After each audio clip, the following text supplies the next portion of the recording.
Kristus. Hari ini kita beribadah bersama-sama melalui Zoom ini. Saya percaya walaupun melalui Zoom kita tidak ketemu di satu ruangan gedung, tetapi tidak membatasi kuasa Tuhan akan bekerja dalam kehidupan kita masing-masing. Amin. Jadi pada pagi hari ini kita akan memulai ibadah kita, tapi sebelumnya saya memberitahukan juga bahwa hari ini ibadah kita dalam minggu pertama seperti biasanya disertai dengan perjamuan Tuhan. Puji Tuhan. Baik, kita akan segera mulai dengan sebuah pujian, Dia Yesus telah mati bagiku. Haleluya.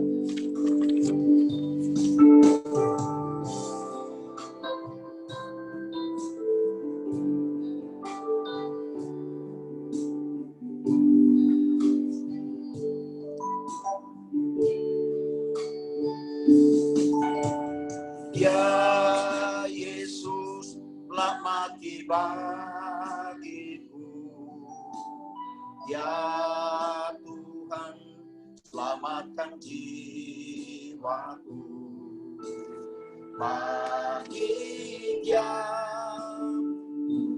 pujianku, tak dapat ku balas kasih-Nya. Dia angkatku jadi anaknya, beri damai di dalam hidupku. Bagi Dia sembahku, hanya Dia segalanya bagiku.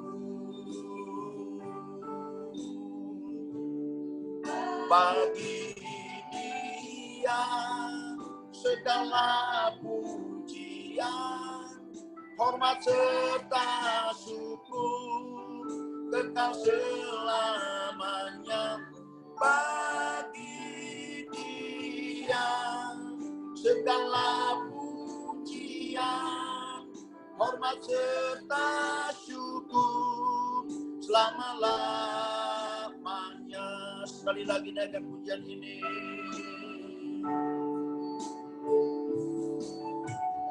Ya Yesus telah mati bagiku. Ya Tuhan, selamatkan jiwaku. Bagi Dia pujianku, tak dapat ku balas kasih-Nya. Dia angkatku jadi anaknya, beri damai di dalam hidupku. Bagi Dia sembahku, hanya Dia segalanya bagiku. Bagi Dia segala pujian, hormat serta syukur kekal selamanya. Bagi Dia segala pujian, hormat serta syukur selama-lama. Bagi Dia, bagi Dia segala pujian, hormat serta syukur kekal selamanya. Bagi Dia segala pujian, hormat serta syukur selama-lamanya.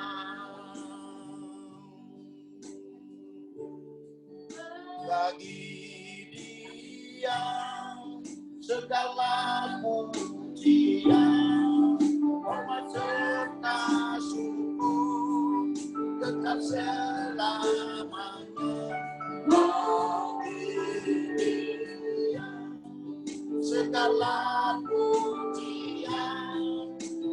serta syukur selama-lamanya, selama-lamanya, selama-lamanya.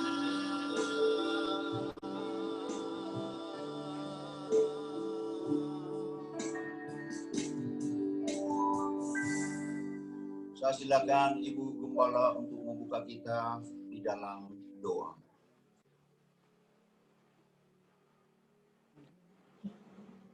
Bapa kami yang ada di dalam surga, kami kembali datang kepadamu Tuhan dengan segala ucapan syukur kami naikkan kepadamu Yesus.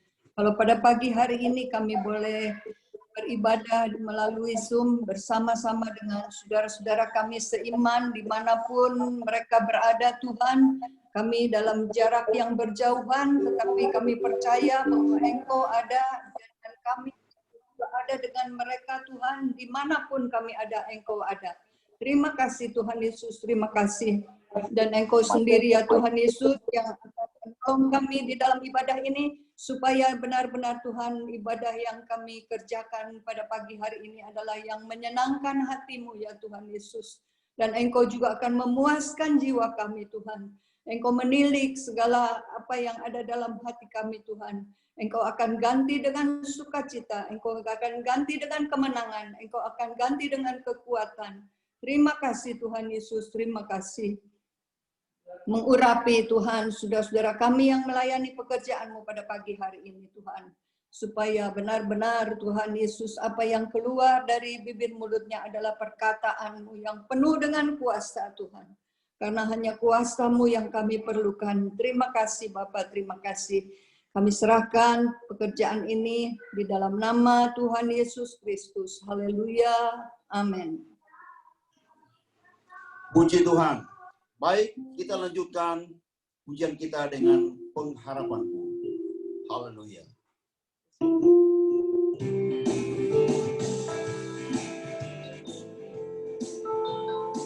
Mari bersama bersukacita.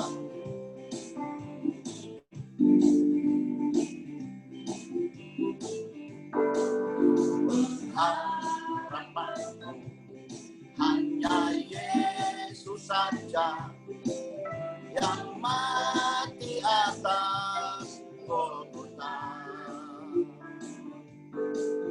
Dia gembala jiwaku yang sungguh, Yesus dia harapanku. Yesus harapan jiwaku, Yesus melepas dosaku. Ya pohon sama dan kesenanganku, Yesus dia harapanku. Yang menyediakan bagiku di surga, tempat yang indah dan senang. Ku dikuatkan kokoh bagai karang, Yesus dia harapan. Yesus harapan jiwaku, Yesus harapan jiwaku. Yesus melepas dosaku. Ya pohon selamat dan kesenanganku, Yesus dia harapan. Yesus harapan jiwaku, Yesus harapan jiwaku. Haleluya. Yesus melepas dosaku. Ya pohon selamat dan kesenanganku, Yesus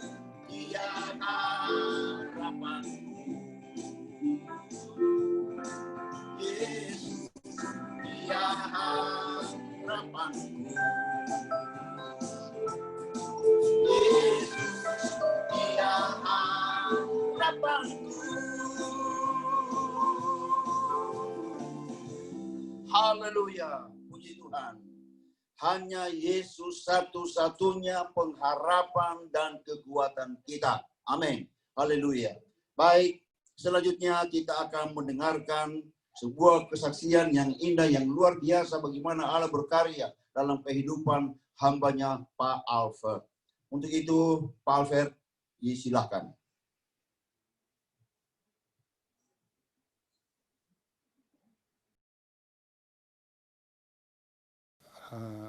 Kecintaan Tuhan dan miracle yang saya terima dari Tuhan kira-kira sekitar 23-24 tahun yang lalu. Di mana pada waktu itu, singkatnya saya akan ceritakan, pada waktu itu adalah kalau nggak salah itu zaman sedang keributan huru-hara. Waktu itu istri saya sedang di Amerika dan semua anak-anak saya semua ada di Amerika. Pada waktu itu saya tuh suka sekali main golf. Ya, dan Tuhan izinkan pada waktu itu kaki saya sakit. Kaki sakit ini sebenarnya sudah berapa tahun sebelumnya, tapi masih ya sakit-sakit sedikit lah. Tapi makin lama makin parah. Hanya bisa main 18 hole, terus itu hampir nggak bisa jalan. Sudah itu 9 hole saja, udah nggak bisa jalan. Saya sudah berobat ke kemana-mana lah. Di sini, di Indonesia, di Singapura, di China, di manalah dengan tindakan semuanya itu. Sampai dokter bilang yang terakhir operasi. Tapi saya tanya sama dokternya, bagaimana jaminannya? Nggak ada jaminannya. Dan kemungkinan bisa terjadi kelumpuhan gitu. Padahal kalau kita lihat sakitnya hanya sedikit di tumit gitu. Tapi nggak bisa sakit, nggak bisa jalan. Dan saya ingat waktu itu saya pergi ke putus asa itu, saya nggak tahu mau ngapain gitu. Saya ke hari Selasa, saya ke gereja, waktu itu masih di IMS di Sangaji. Ya orang yang namanya baru ke gereja, nggak ngerti apa-apa kan. Dengar situ, yang saya dengar itu cuma setelahnya itu ada pengumuman siapa yang mau ikut ke malamnya. Oh, malamnya itu saya berdoa secara sendirilah di rumah. Tuhan, kalau Engkau bisa menyembuhkan saya nggak tahu, saya nggak sebut Yesus ya. Saya akan dibaptis di Yerusalem. Udah itu besoknya saya ke gereja. Gereja itu ya hati kacau juga ya gitu kan. Nyanyi nggak bisa. Ya dengar firman dari Yoyo waktu itu, Bro Yoyo. Setelah itu diumumkan siapa yang mau ikut jalan ke Israel, boleh daftar ke ini nih pada tanggal sekian gitu. Wah, saya dengar begitu, saya doa. Langsung situ malamnya itu saya doa. Ya gitulah, saya bilang, Tuhan, kalau saya disembuhkan, saya akan dibaptis di Yerusalem. Jadi seperti terjawab gitu. Malamnya saya tidur. Biasa kan kalau malam tuh bangun pagi kita akan ke WC gitu. Setelah itu kan biasanya kita setengah tidur gitu kan, balik lagi.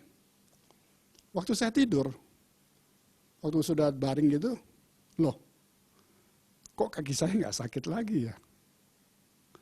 Biasanya kalau jalan tuh, kalau malam tuh rada pincang gitu. Saya pikir, wah apa mimpi ini gitu kan. Saya bangun, saya turun, saya jalan, puji Tuhan hilang. Nggak ada sama sekali sakit-sakit itu. Setelah itu, waduh, saya bilang, lah kenapa janji ke Yerusalem? Saya bilang, kenapa mesti ke Israel gitu, baptis. Ya tapi sudah ngomong begitu, dikasih alamatnya waktu itu, tur apa gitu, daftar sana, langsung saya daftar, saya dan istri saya. Dan saya call istri saya di Amerika, saya bilang, pulang, segera pulang, tanggal sekian kita mau ke Israel. Mungkin dia juga waktu itu syok kali ya. Sudah, singkatnya, dia pulang, kita berangkat, tur ke Israel. Waktu itu kalau nggak salah itu pas ulang tahunnya Bro Yoyo. Waktu saya itu mau dibaptis itu. Pada hari yang kita mau dibaptis itu, saya bangun pagi. Biasa bangun pagi itu, terus di sebelah kuping saya, sebelah itu, nggak tahu kiri atau kanan, ada lagu, ada melodi gitu. Ya saya kan belum tahu nyanyi kan. Saya kasih tahu istri saya, lagu ini nih apa sih? Saya ikutin nadanya. Oh katanya itu Tuhan Yesus setia. Sepanjang hari itu, kita jalan tur gitu, rasanya agak tersiksa gitu ya. Ada musik terus di sebelah kuping gitu. Yang saya ingat waktu itu setelah kita jalan, setelah makan siang, mestinya kita tuh langsung, acaranya itu langsung dibaptis. Diajak shopping gitu kan, shopping ke tempat berlian ya kalau nggak salah ya kita ya. Wah, lama lagi nih saya bilang. Terus sudah itu setelah berapa jam kemudian kita pergi ke tempat baptis itu, hampir agak sore gitu ya. Dan waktu dibaptis itu, waktu Bro Yoyo masukin saya ke air, begitu diangkat, berdiri begitu, itu musik hilang. Dan puji Tuhan sampai sekarang, ini sakit ini yang dokter bilang nggak bisa sembuh, nggak pernah kambuh, sudah sembuh total. Itu kira-kira sudah 23 tahunan ya, dan saya berhutang ya nggak pernah bersaksi untuk ini.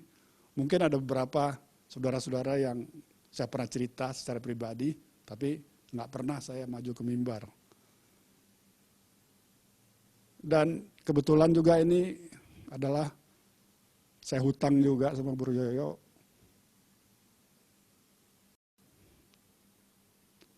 Itu waktu itu hari itu kalau nggak salah pembaptisannya itu saya itu tanggal 28 ya. 28 Agustus ya ulang tahunnya Bro Yoyo waktu itu. Dikeluar sertifikatnya tuh di Yerusalem. Puji Tuhan. Mudah-mudahan kesaksian saya ini dapat menjadi berkat untuk semua yang mendengarkan. Terima kasih.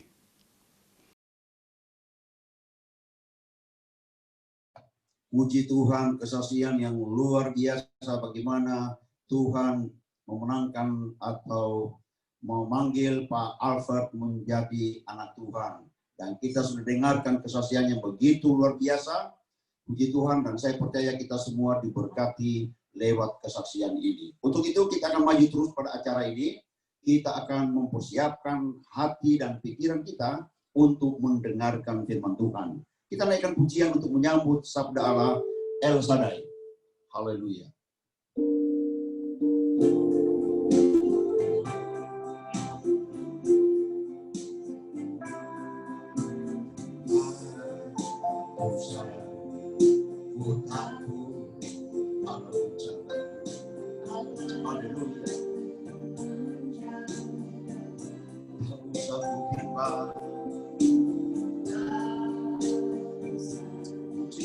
Haleluya,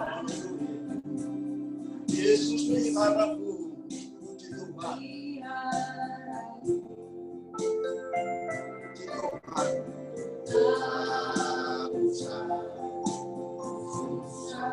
Roh Kudus hiburku, Kudus hiburku, tak usah cemas, tak usah yang memberkatiku, yang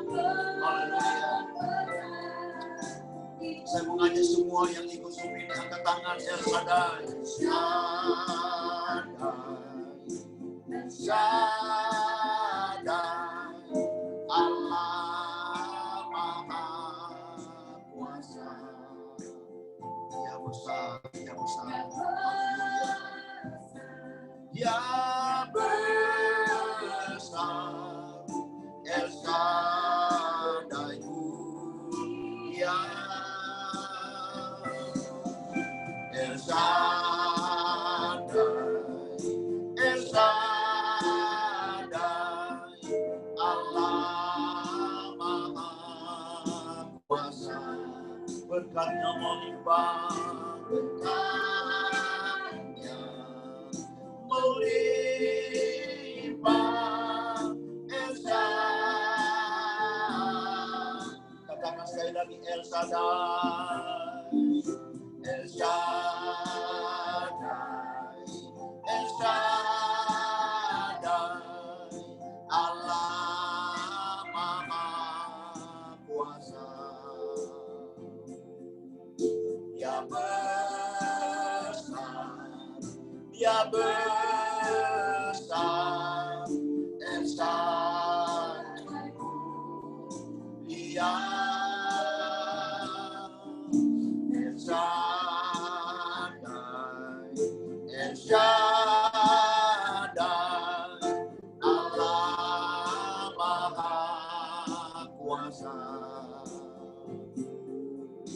Berkatnya melimpah, El Shaddai, berkatnya melimpah, berkatnya melimpah,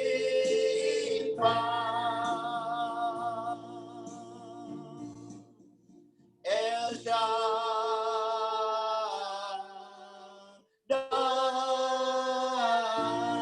El Shaddai.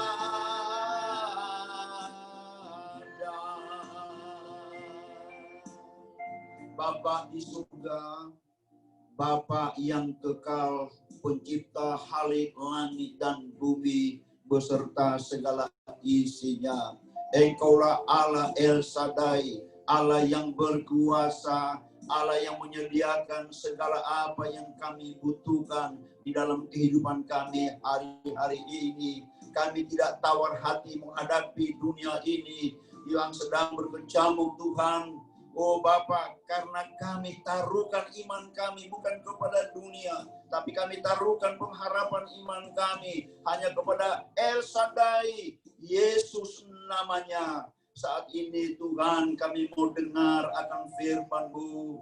Tuhan, urapi hati pikiran kami Bapa, sehingga apabila firman-Mu sebentar disampaikan, firman itu tertanam di dalam hati dan roh kami. Hamba-Mu Pendeta Nemo Bahari, Engkau percayakan melayani kami pada pagi hari ini. Roh Kudus, Engkau kuasai perkataan hamba-Mu, bahkan seluruh hidupannya Tuhan Yesus, sehingga pada pagi hari ini lewat urapan kuasa Roh Kudus-Mu dalam pemberitaan firman Tuhan, kami semua diberkati oleh Tuhan. Terima kasih banyak Bapa, kami sambut firman-Mu di dalam nama Tuhan Yesus Kristus. Haleluya. Amin. Amin. Saya persilakan untuk hambanya Pendeta Nemo Bahari. Puji Tuhan.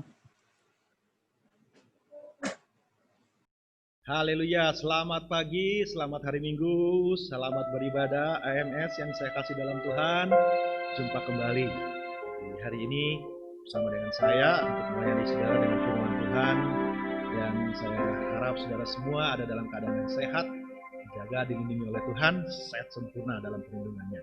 Mari kita akan masuk dalam firman Tuhan. Dan pagi ini, di bulan ini kita akan masuk dalam tema yang baru, yaitu Ibu Gembala ingin supaya kita semua berharap kepada Tuhan. Sebuah tema yang sangat penting, saya yakin sesuatu yang sangat dibutuhkan di hari-hari yang sedang kita jalani hari ini. Betapa kita perlu memiliki pengharapan di dalam Tuhan. Dan ini kita akan sama-sama bahas pagi hari ini. Dan saya mengajak kita melihat slide yang sudah disediakan di sana, saya beri judul pagi hari ini khotbah saya, pengharapan adalah sauh bagi jiwa kita semua. Bapak Ibu tentunya tidak asing dengan yang namanya sauh atau jangkar itu ya. Kalau kita melihat sebuah jangkar, kita ke laut, ke pantai, kita melihat perahu.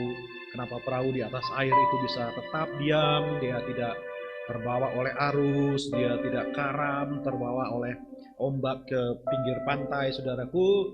Dan kenapa dia tetap ada di tempatnya? Karena kita tahu walaupun tidak terlihat, setiap perahu itu memiliki sauh, memiliki jangkar di mana dia tertambat sehingga dia bisa tetap stabil untuk ada di tempat di mana dia seharusnya berada. Dan saudara, kita akan lihat pada pagi hari ini bahwa pengharapan itu firman Tuhan berkata seperti jangkar bagi jiwa kita semua.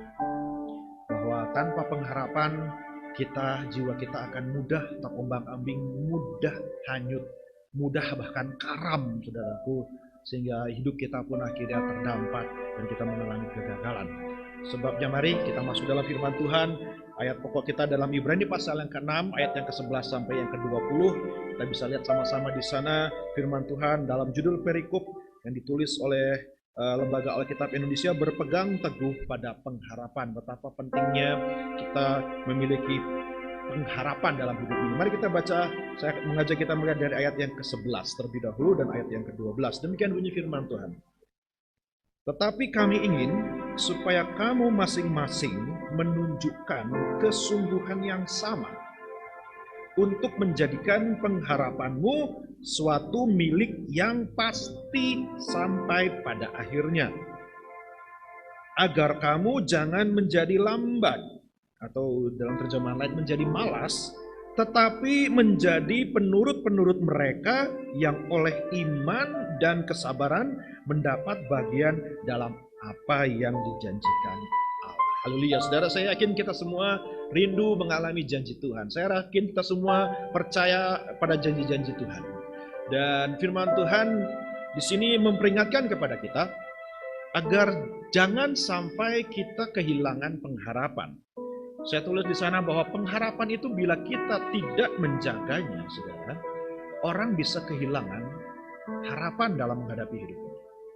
Demikian kata penulis, kata firman Tuhan di sini kepada jemaat orang-orang Ibrani yang pada waktu itu banyak mengalami tekanan oleh karena iman percaya mereka kepada Tuhan. Saudara, mungkin kita pikir situasi saat sekarang ini berat bagi kita.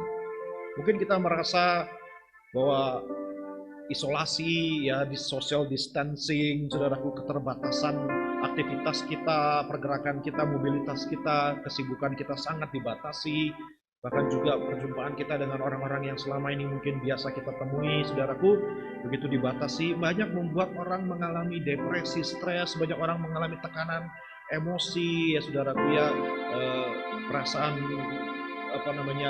tidak bersemangat, tidak bergairah, jenuh, bosan dan sebagainya. Sehingga membuat orang menjadi hilang semangat dan patah semangat. Sebabnya saya percaya bahwa apa yang dikatakan di sini, saudaraku, justru menjadi sebuah peringatan kepada kita, karena rupa-rupanya tantangan yang kita alami ini belum apa-apa dibandingkan dengan apa yang dialami oleh gereja mula-mula. Pada waktu itu, saudara, pada saat surat Ibrani ditulis, jemaat Tuhan di generasi yang kedua, ketiga pada waktu itu, mereka mulai mengalami tekanan oleh justru karena mereka percaya kepada Tuhan, mereka mengalami banyak kesulitan dalam menjalani kehidupan keseharian mereka.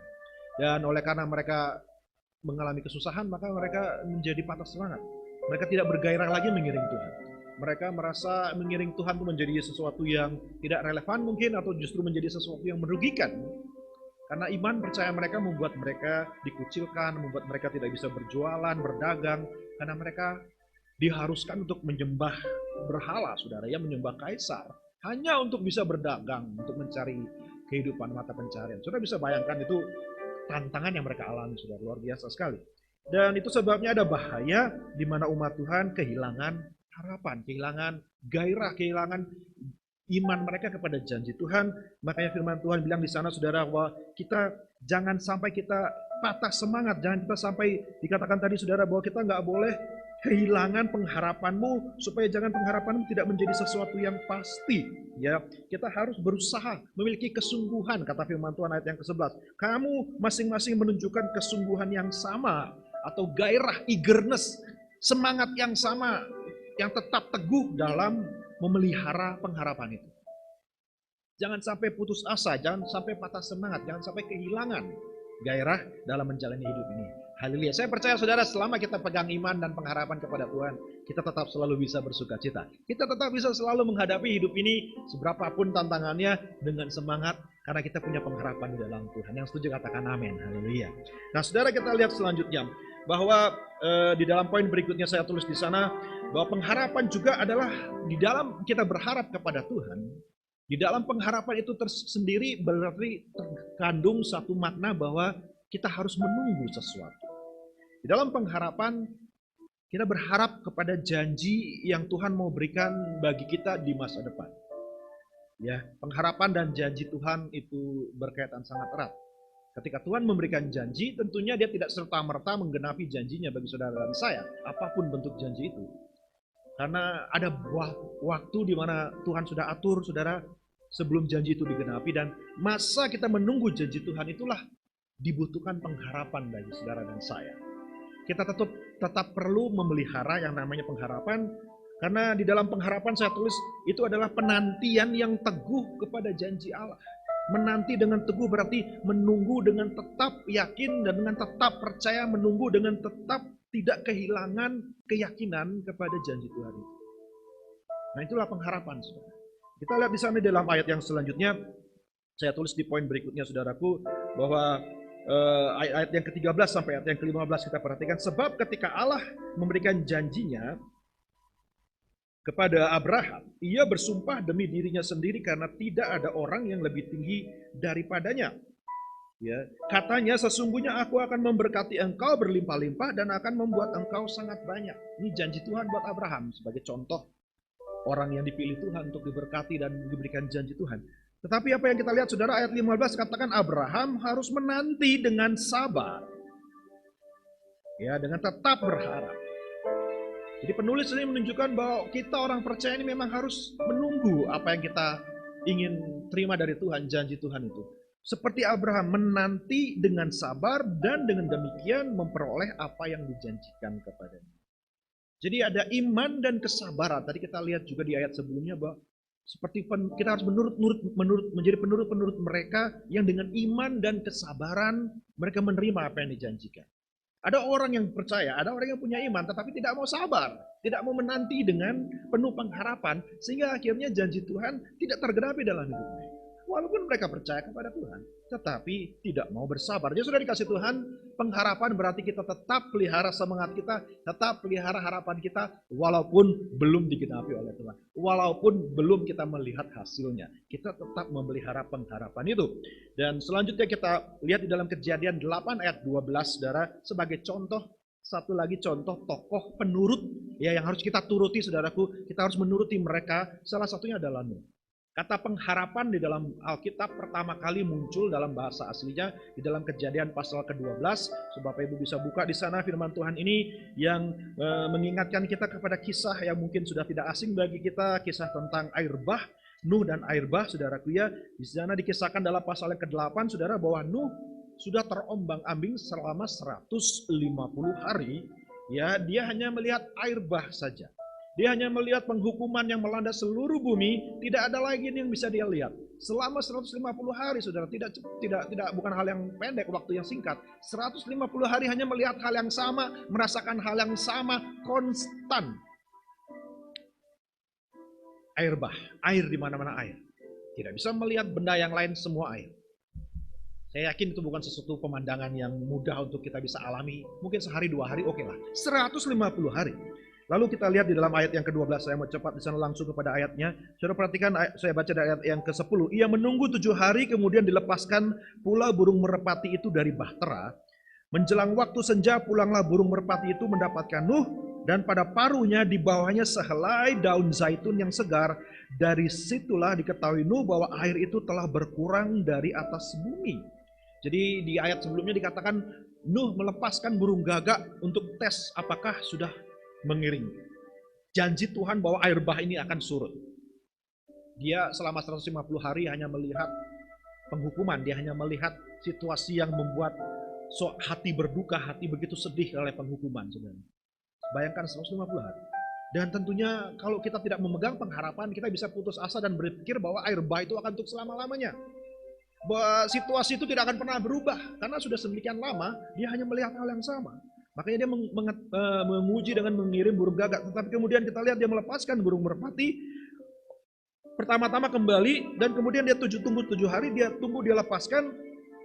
Maka burung merpati itu pulang membawa sebuah tanda bahwa janji Tuhan itu ya dan amin.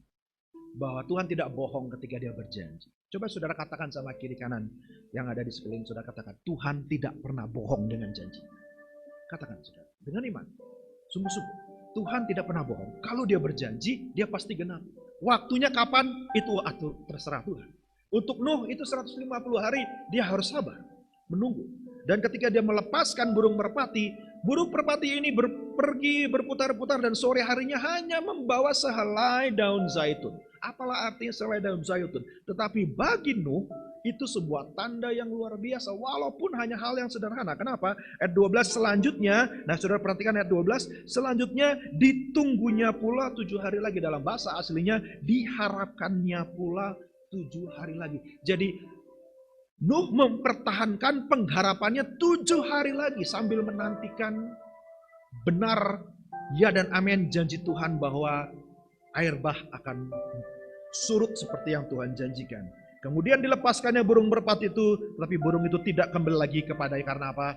Karena memang air sudah surut, burung merpati itu sudah bisa membuat sarang, dia sudah menemukan pohon, sehingga ini menjadi bukti bahwa apa yang kita harapkan dari janji Tuhan pasti akan digenapi. Saudara dikasih Tuhan, apa yang menjadi janji Tuhan buat saudara? Saya pegang janji Tuhan bahwa apapun yang terjadi dalam hidup ini, termasuk pandemi, termasuk apapun itu, pasti akan lewat waktunya. Seperti air bah, akan lewat waktunya. Kita harus percaya dan tetap pelihara pengharapan. Apapun situasi saudara, mungkin saudara sudah mengalami masalah ekonomi dan sebagainya. Pegang pengharapan saudara, karena memang di saat-saat kita harus menunggu ini, kita harus mempertahankan pengharapan itu, jangan sampai terhilang, saudara. Poin yang berikutnya, pengharapan, perhatikan saudara, adalah sebuah kepastian. Alkitab menunjukkan kepada kita bahwa apa yang menjadi pengharapan kita itu bukanlah sebuah angan-angan, bukanlah sebuah wishful thinking, bukanlah sebuah hal-hal yang kita andai-andai saja atau semoga. Ya, istilah semoga itu tidak sama atau tidak paralel, tidak sejalan dengan istilah pengharapan di dalam Alkitab. Mungkin kalau kita pakai istilah pengharapan, biasanya kita pakai, ya saya harap besok keadaan baik-baik saja. Saya harap cuacanya besok cerah. Saya harap besok tidak hujan. Saya harap begini, saya harap begitu. Terkandung di dalam harapan itu adalah ketidakpastian. Karena kita tidak tahu. Sehingga kita berharap kepada sesuatu yang tidak pasti. Beda sekali dengan pengharapan yang Alkitab katakan. Kenapa? Coba kita lihat saudara. Inilah pengharapan yang Alkitabiah. Setiap kali Alkitab berbicara tentang pengharapan, berbeda dengan apa yang kita anggap sebagai pengharapan kita. Ayat yang ke-16 kita perhatikan. Sebab, ayat 15, Abraham menanti dengan sabar. Ayat 16, sebab manusia bersumpah demi orang yang lebih tinggi. Sumpah itu menjadi satu pengokohan baginya. Ia mengakhiri segala bantahan. Jadi, kalau seseorang bersumpah, berarti sumpah itu mengikat total, tidak ada alasan untuk tidak dipenuhi sumpah tersebut. Ayat 17, karena itu untuk lebih meyakinkan mereka yang berhak menerima janji itu akan kepastian putusannya, Allah telah mengikat dirinya dengan sumpah. Jadi saudara, Allah tidak hanya berjanji, tetapi dia tambahkan janjinya dengan sumpah. Dia berjanji kepada Abraham, aku akan membuat engkau jadi sangat banyak. Aku akan memberkati engkau berlimpah-limpah. Itu sudah cukup saya yakin. Saya yakin janji Tuhan itu ya dan amin. Karena Allah berjanji, bukan manusia berjanji. Manusia berjanji masih banyak kemungkinan. Kita masih bisa bilang semoga ditepati. Tapi kalau Allah berjanji, itu memberikan sebuah pengharapan yang pasti. Tidak ada istilah semoga, tidak ada istilah tapi, tidak ada istilahnya yang lain saudara, kemungkinan yang tidak ada. Pasti. Apalagi sudah ditambahi dengan sumpah. Allah sumpah dengan dirinya sendiri, karena tidak ada yang bisa lebih tinggi lagi daripada dia. Dikatakan Allah bersumpah kepada Abraham, aku pasti memberkati engkau. Dan itulah gambaran pengharapan yang saudara dan saya miliki di dalam Tuhan. Kalau sudah percaya katakan amin. Bahwa apapun yang kita bisa harapkan dari Tuhan, dari janjinya, itu sebuah kepastian, bukan sebuah kemungkinan atau sebuah hal yang bisa iya, bisa enggak, bisa terjadi, bisa batal. Tidak. Kalau Tuhan memberikan janji, pegang sungguh-sungguh pengharapan kita itu, karena itu adalah sesuatu yang pasti. Pasti seperti Allah adanya. Ya, karena Allah berkata di situ ayat yang ke-18, supaya oleh dua kenyataan yang tidak berubah-ubah. Dua kenyataan apa? Janji dan sumpah. Dua ini menjadi dasar yang kokoh. Plus, saudaraku, dikatakan di situ tentang mana Allah tidak mungkin berdusta. Ada 3 dasar dari pengharapan. Kenapa pengharapan saudara dan saya di dalam Tuhan pasti tergenapi. 1, janjinya selalu ya dan amin. Sampai hari ini apa yang Tuhan janjikan pasti dia genapi. Dia nggak pernah bohong. Yang kedua, dia menambahkan dengan sumpah janjinya buat saudara dan saya yang sudah dipilih untuk menjadi milik. Yang ketiga, siapa dulu yang berjanji? Dia adalah Allah yang tidak pernah berbohong. Kata bohong dengan Allah itu satu hal yang sama sekali tidak sinkron, sama sekali nggak pernah nyambung, nggak akan pernah bisa Allah itu berbohong. Ada yang Allah tidak bisa lakukan, dia tidak bisa berbohong, saudara. Dia Allah tidak mungkin berbohong. Itu sesuatu yang sangat bertentangan dengan dirinya. Jadi, saudaraku, kalau kita percaya siapa Allah itu, yang berjanji kepada kita, maka kita bisa sungguh-sungguh yakin bahwa janjinya itu pasti digenapi dalam hidup. Kalau manusia yang janji, saudara sah-sah saja saudara masih meragukan janjinya itu, walaupun dia bersumpah sekalipun. Tapi kalau Allah yang janji tambah sumpah lagi, sudah pasti sudah dikasih Tuhan, sudah pasti dia akan genapi semua janjinya dalam hidup kita. Haleluya.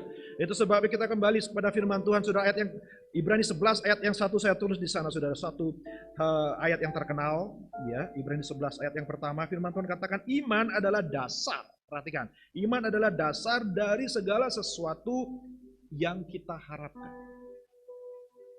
Iman dan pengharapan itu selalu jalan bergandengan. Karena imanlah yang menjadi dasar kita untuk berharap. Kita harus percaya kepada Tuhan. Dan itu menjadi satu dasar. Kata dasar ini diterjemahkan dalam ayat lain, dalam bahasa asli diterjemahkan tidak sebagai kata dasar, tapi sebagai kata keyakinan, assurance, kepastian. Jadi bisa diterjemahkan sedemikian, iman adalah kepastian dari segala sesuatu yang kita harapkan. Pasti seolah-olah seperti apa yang kita harapkan itu sudah, saya katakan lagi, sudah jadi milik kita sekarang.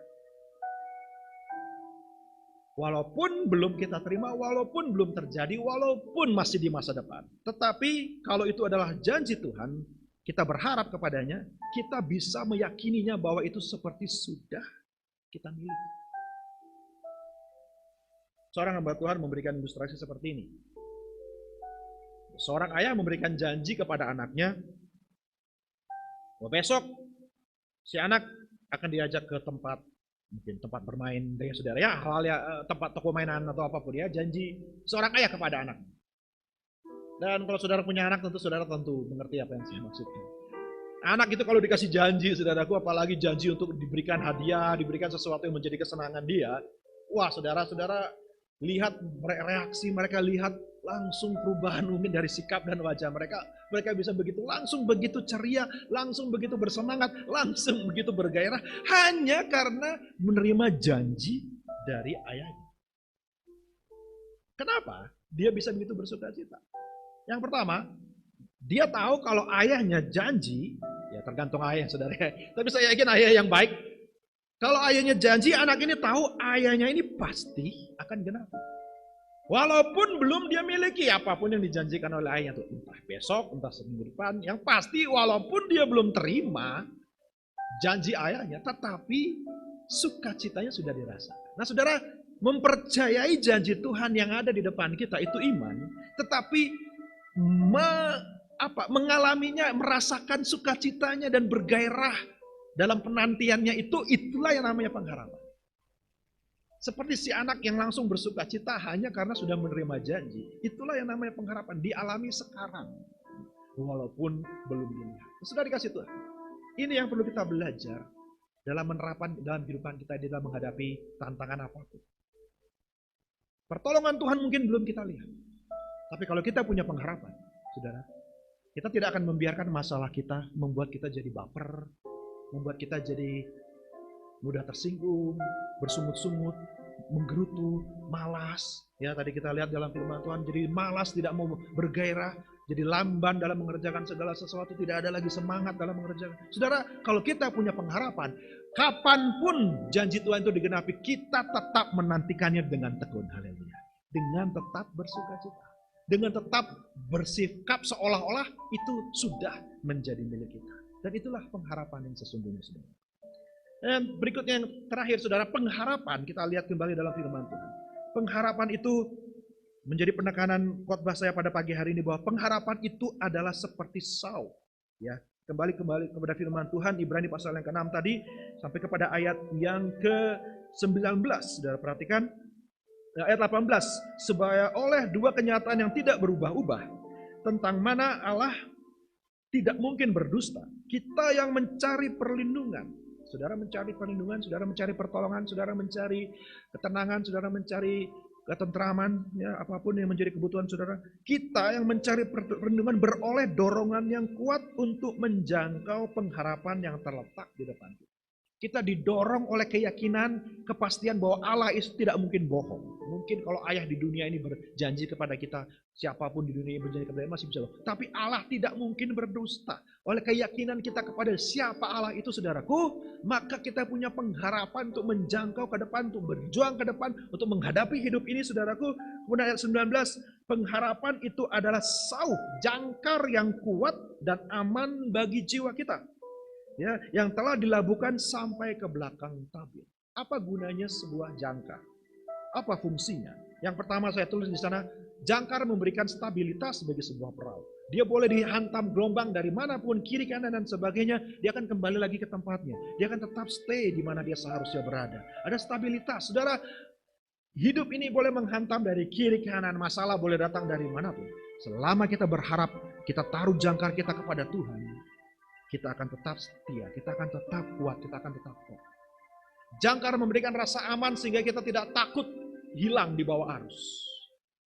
Kalau saudara tidak memiliki jangkar, saudara punya perahu, saudara taruh dimanapun, di danau, di pinggir sungai, atau di laut, saudara ya, saudara tidak labuhkan jangkarnya, saunya, besok pagi saudara kembali, entah di mana itu perahu. Entah dia terdampar di pasir, di pantai, atau dia terbawa oleh arus kemana-mana. Ya, saudara, sauh pengharapan kita memberikan kita kekuatan dan keamanan. Apapun boleh jadi, apapun boleh terjadi dalam hidup, kita akan tetap aman di dalam Tuhan. Dan yang ketiga, saudaraku, jangkar itulah kekuatan kita. Kita tidak akan karam, kita tidak akan tenggelam, kita tidak akan hancur selama jangkar itu tetap ada. Ketika badai menghantam kita, saudara, apa yang membuat kita tetap aman dan kita tidak terbawa oleh angin badai adalah ketika jangkar kita kokoh memegang. Saya tidak tahu badai apa yang sedang saudara alami hari ini.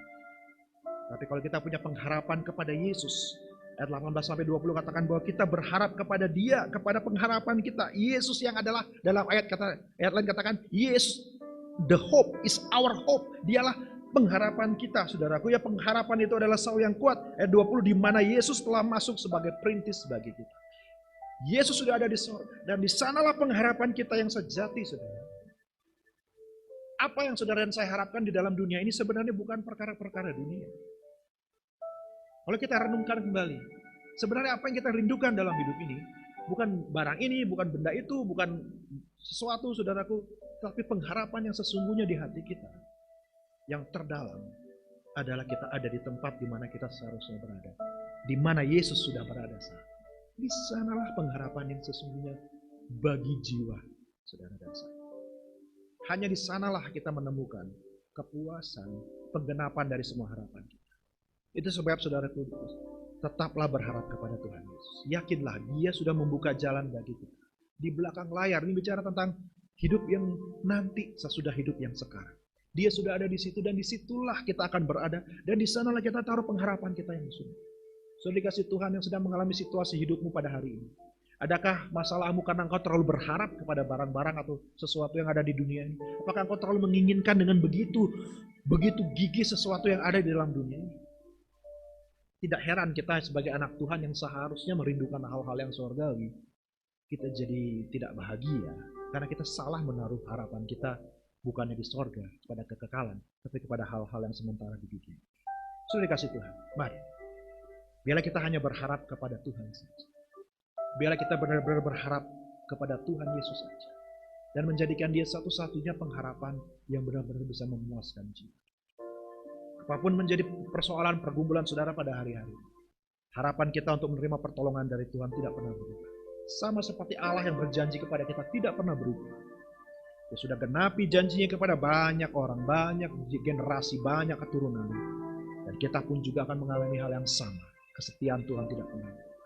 Mari Bapak Ibu Saudara sekalian, di akhir khotbah ini kita siapkan hati kita akan masuk dalam perjamuan kudus, tanda kasih setia Tuhan kepada kita, yang memberikan kita perintah untuk melakukannya tiap-tiap kali sebagai peringatan akan kasih setianya, akan kebaikan, akan pengorbanannya buat saudara dan saya. Dan kuasa daripada pengorbanan itu tidak pernah berubah. Mari kita datang kepada Tuhan. Dengan hormat saya undang Bapak Ibu yang ada dimanapun saudara berada saat ini, bangkit berdiri, siapkan roti dan anggur untuk perjamuan kita. Mari kita hadapkan diri kita kepada Tuhan. Kita nyanyikan sebuah pujian, karena salibmu ku hidup. Haleluya. Karena salibmu ku hidup, karena salibmu ku menang. Engkau yang berkuasa, sanggup untuk melakukan mujizat-Mu. Karena salib-Mu ku hidup, karena salib-Mu ku menang.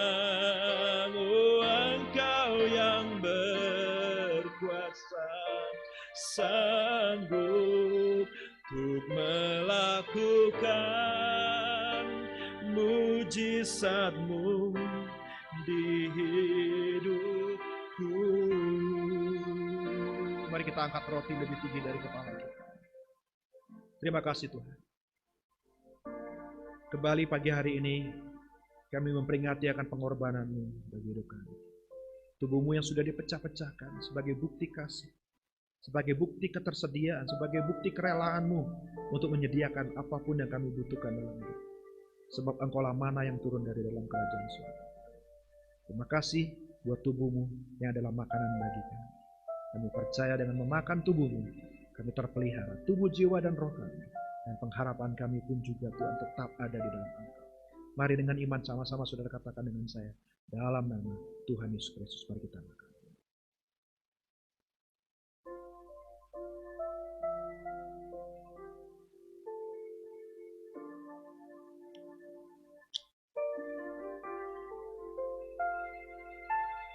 Mari kita angkat cawan lebih tinggi.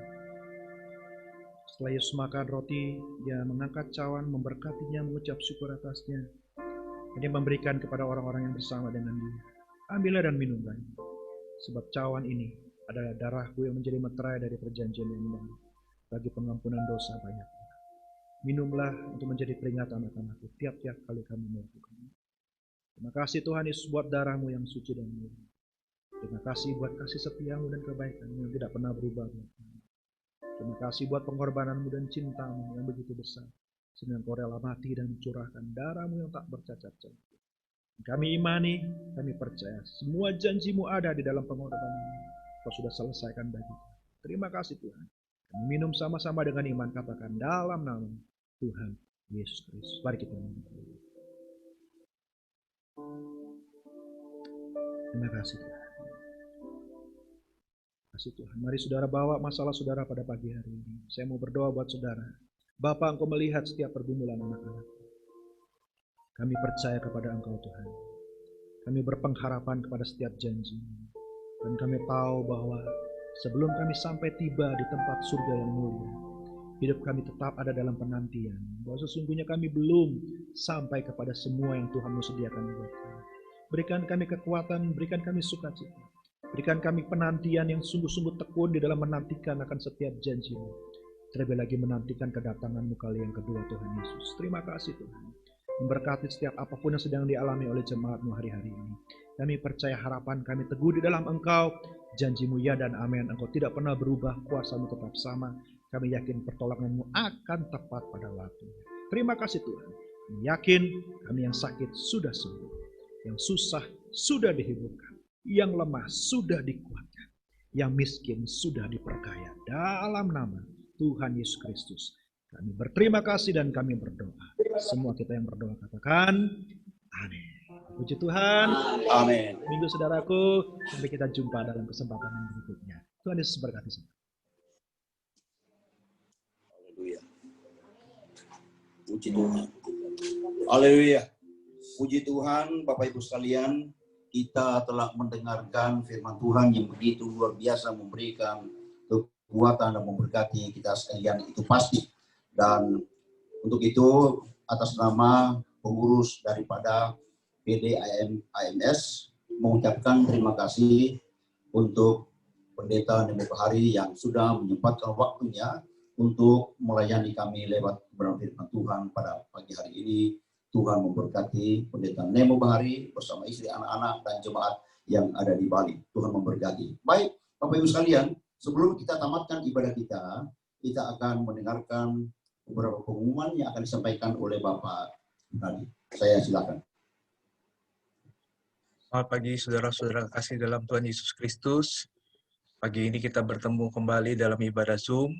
Pengumuman yang akan saya sampaikan pada pagi ini adalah minggu depan tanggal 13 September 2020 kita juga masih bertemu kembali dalam Bridgestone jam 8.15. Kemudian dilanjutkan dengan ibadah Zoom jam 9. Dan selanjutnya pengumuman mengenai dijual buku menu rohani. Bagi saudara-saudara yang berminat untuk membeli, bisa menghubungi Ibu Fungling di nomor handphone yang tertera, bisa ditelepon maupun melalui WhatsApp. Sekian pengumuman, Tuhan Yesus memberkati. Puji Tuhan. Baik, sekali lagi kalau tidak keberatan, saya ajak kita semua bangkit berdiri. Kita naikkan pujian Kami Memuji Kebesaran-Mu untuk menutup ibadah ini. Haleluya. Dan saya persilakan nanti doa berkat Bapak Jenny.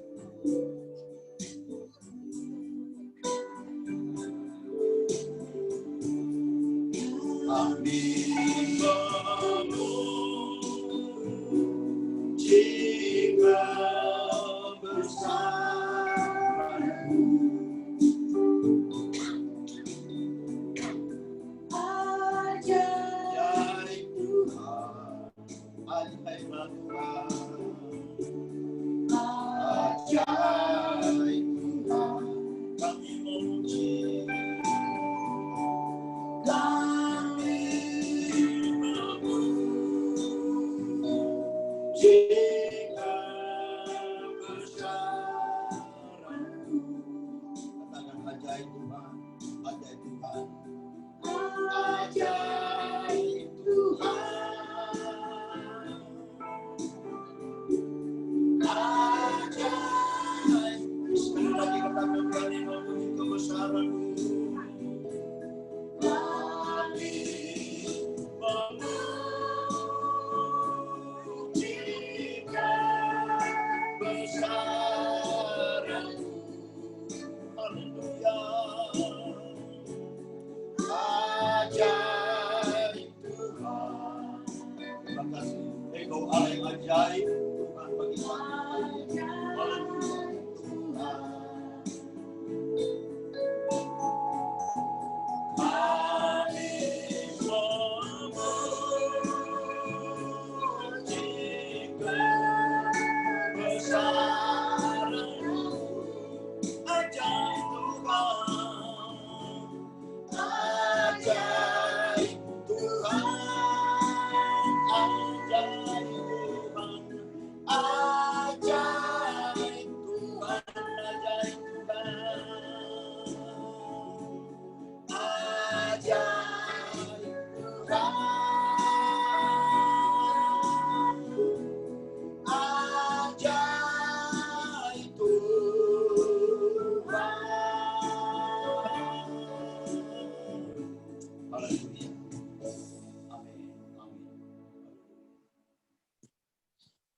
Bapak Sorga, kami ucap syukur dan terima kasih untuk saat ini, Tuhan.